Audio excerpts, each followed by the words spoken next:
साथियों, आज की कहानी हत्यारा ज्या पॉल सार्त्र द्वारा लिखी हुई। लंदन की अदालत में कल एक असाधारण मुकदमे की पेशी है। मुजरिम के अपराध के विषय में कोई शक शुबा नहीं और साथ ही वह मुकदमे में जीत जाएगा, इसमें भी संदेह नहीं। संक्षेप में इस असाधारण कांड का विवरण इस तरह है। 20 मई की बात है। लंदन के सुप्रसिद्ध फेफड़ा रोग स्पेशलिस्ट डॉक्टर हेल्डन हिल के दोनों बड़े बड़े बैठक खाने मरीजों से भरे हुए हैं। हर मरीज के हाथ में एक कार्ड है जिस पर नंबर लिखा हुआ है। भीड़ तो हर रोज ऐसी ही होती है क्योंकि सैकड़ों 6 रोगियों को निरोग करने का यश प्राप्त है डॉक्टर हिल को। निदान गृह के चारों तरफ शीशे की खिड़कियों और दरवाजे पर चीनी रेशम का लहराता हुआ पर्दा है। भीतरी दीवार से सटा कर रखे हुए बड़े बड़े जापानी गमले, जिनमें ग्रीष्म प्रधान देशों में पैदा होने वाले रंग बिरंगे मौसमी फूलों के बड़े बड़े पौधे करीने से रोपे हुए हैं और इन सब के बीच में एक बड़ी सुसज्जित टेबल के सामने अभी अभी डॉक्टर हिल आकर बैठे हैं। चेहरे पर सुख और संतोष की रेखाएं, आंखों में दर्द भरी चमक। सामने उनका असिस्टेंट बैठा है जो आने वाले मरीजों का संक्षिप्त इतिहास डॉक्टर की आज्ञा अनुसार शॉर्ट हैंड में लिख देता है। निदान कक्ष के प्रवेश द्वार पर जीने के ऊपर डॉक्टर का अदली लाल मखमल का वर्दी, चमकीली पट्टी, बीले वाली टोपी और दाहिने हाथ की दोनों उंगलियों में सोने की अंगूठियां पहने खड़ा है। उसकी दोनों कलाइयों में से एक में क्रॉस पर चढ़े ईसा मसीहा की और दूसरे में एक नग्न डेने वाली परी का गोदना गुदा हुआ है। उसकी ड्यूटी है डॉक्टर के बोलने के साथ ही कमजोर 6 रोगियों को, जिनका टेस्ट हो चुका है, अपने सबल सशक्त हाथों का दृढ़ सहारा दे बाहर ले जाना और वहां से एक खास तरह की बनी रेस्ट चेयर पर बिठा लिफ्ट की मदद से उन्हें नीचे पहुंचा देना। मरीज आते हैं, निष्प्रभाताश आंखें, खुली हुई जर्जराती छाती और एक हाथ में खुले हुए कपड़े। आने के साथ ही डॉक्टर हिल प्लेक मीटर और छोटी नालिका द्वारा उनकी छाती तथा पीठ का टेस्ट करते हैं। ठक ठक ठक, किट, सांस लीजिए, हाँ जरा और जोर से। इसके 2 सेकंड पश्चात ही नुस्खा डिक्टेट करते हैं और सेकंडों के अंदर ही उसे समाप्त कर देते हैं। हाँ, उसके बाद किसका नंबर है? गत 3 सालों से यह क्रम चलता आ रहा है। इसी तरह प्रतिदिन प्रातः के 9 बजे से 12 बजे तक 6 रोगियों का काफिला एक एक करके आता है और अपने जीवन मरण का नुस्खा लिए चला जाता है। फिर आता है और फिर चला जाता है। इसी अनवरत क्रम में एक दिन अर्थात 20 मई को ठीक 9 बजे एक मरीज डॉक्टर के कक्ष में दाखिल हुआ। लंबा, अर्धनग्न और देखने में हड्डियों का चलता फिरता ढांचा मात्र। उसकी आंखों की पुतलियां लगता था कल्पना मगन हो, अपना अस्तित्व विलीन कर देना चाहती हो। गाल धंसकर अंदर चले गए थे और छाती खुली हुई थी, मानो चमड़े के आवरण से ढका हुआ हड्डी का पिंजरा मांसहीन। उसकी एक बांह की चमड़ी नीली हो गई थी।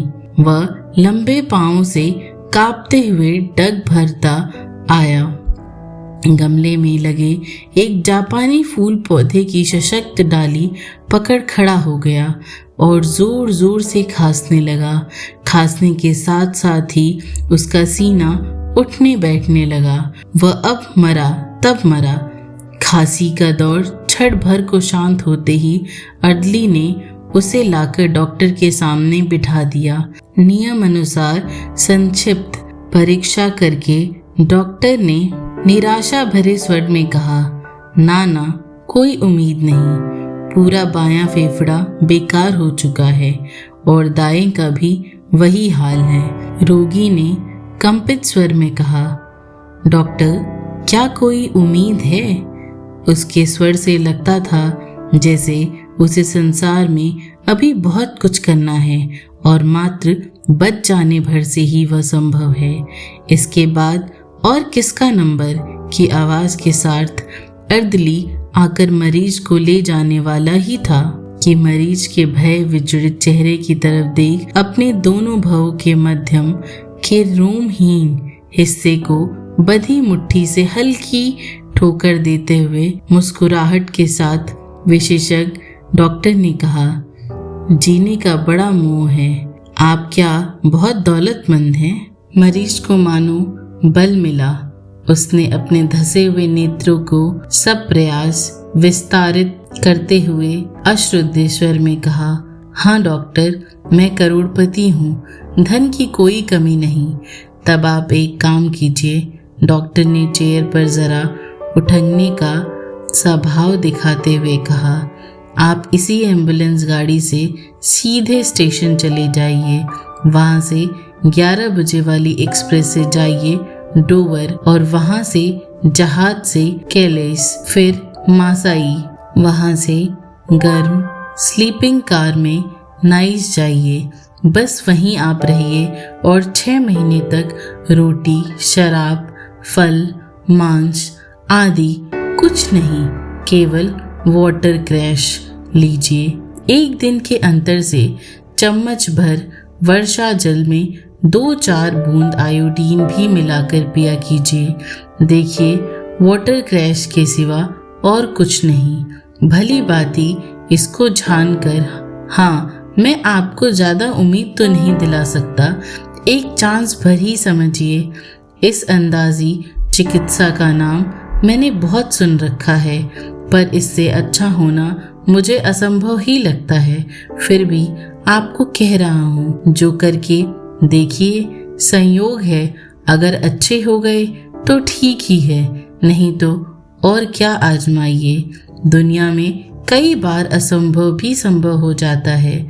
अच्छा, अब दूसरा नंबर किसका है? मरीज को कुछ आशा बंधी। डॉक्टर को बार बार धन्यवाद देता हुआ वह अर्दली के साथ बाहर चला गया। उक्त घटना के 6 महीने पश्चात दिसंबर की 3 तारीख को ठीक 9 बजे कीमती फर की पोशाक पहने एक विशाल आदमी बिना नंबर कार्ड लिए सीधे चिकित्सक डॉक्टर हिल के कमरे में उपस्थित हुआ। मांसल बाहें, बड़ी बड़ी भूरी चितनार आँखें, चौड़ी छाती और सशक्त कदम। लगता था पौराणिक या परी कथाओं का कोई दैत्य आज पहुंचा है। डॉक्टर साहब अभी अभी कमरे में आकर बैठे थे और लबादनुमा काला लंबा ऊनी कोट पहने हुए थे। सुबह की हल्की गुलाबी ठंड में उनका शरीर कुछ सिहरता सा लग रहा था।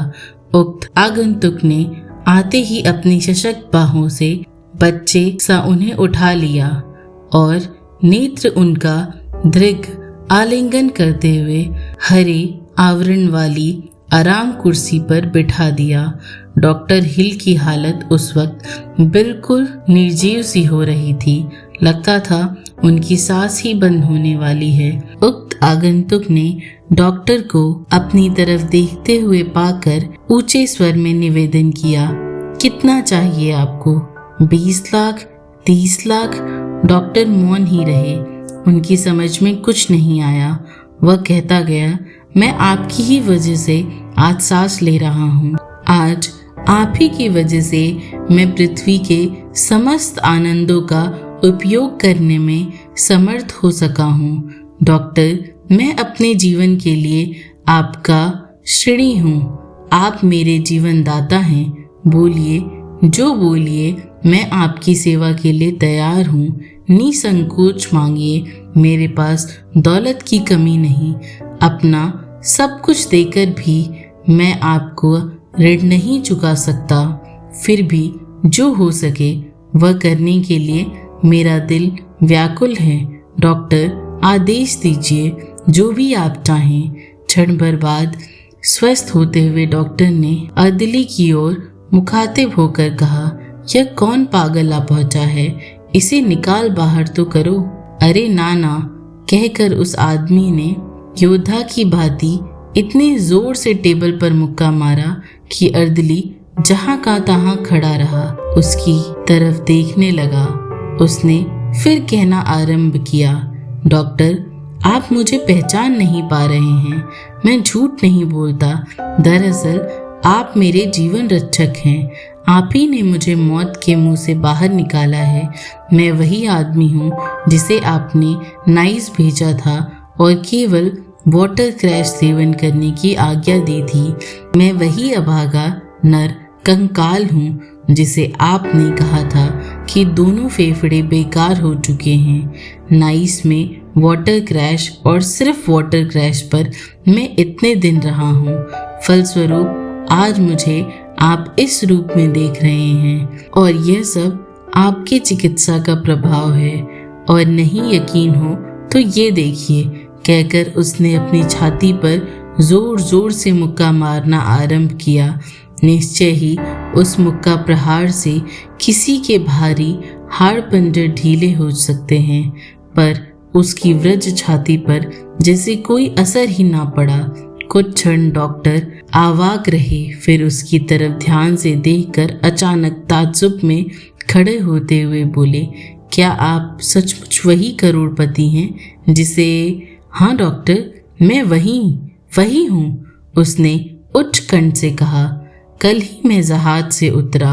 उतरते ही सबसे पहले जाकर आपकी एक आदमकद कांसे की मूर्ति बनाने का आदेश दे आया और अब वेस्टमिनिस्टर में आपकी समाधि के स्थान की व्यवस्था कर रहा हूँ।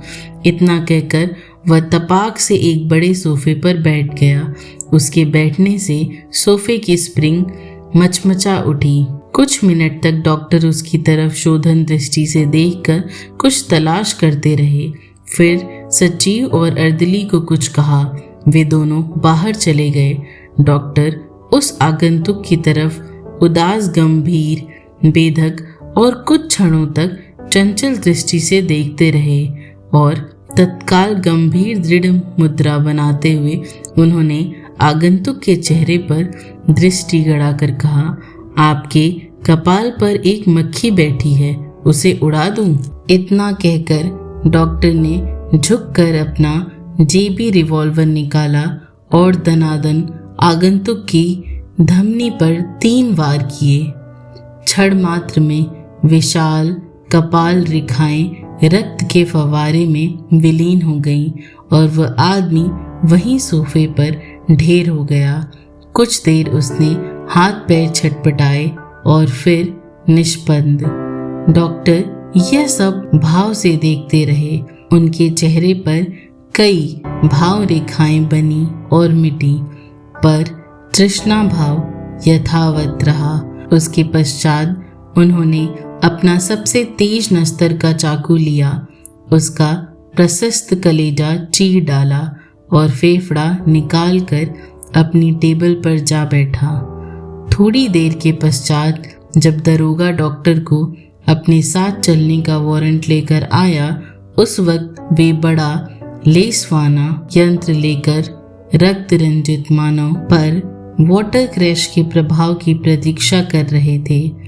दारोगा ने जब उनके पास जाकर साथ चलने का अनुरोध किया तो डॉक्टर ने उठकर मुग्ध दृष्टि से उनकी तरफ देखते हुए कहा, मैंने इस आदमी की हत्या जानकर की है, क्योंकि बिना इसका कलेजा चीर कर देखे यह जानना नामुमकिन था कि बिल्कुल जर्जर हो गया 6 ग्रस्त फेफड़ा भी किस प्रकार फिर स्वस्थ हो सकता है। इसलिए मैं निसंकोच स्वीकार करता हूँ कि विश्व कल्याण के महान कर्तव्य के सामने मैंने साधारण मानवीय विवेक का त्याग करके इसको मार डाला। कहने की जरूरत नहीं कि डॉक्टर हिल व्यक्तिगत जमानत पर हवालात से रिहा रहे, क्योंकि उनकी रिहाई कल्याणकारी है। इस मुकदमे की पेशी कल अदालत में होगी। शीघ्र ही सारे यूरोप फिर समस्त दुनिया में इस मुकदमे की धूम मच जाएगी।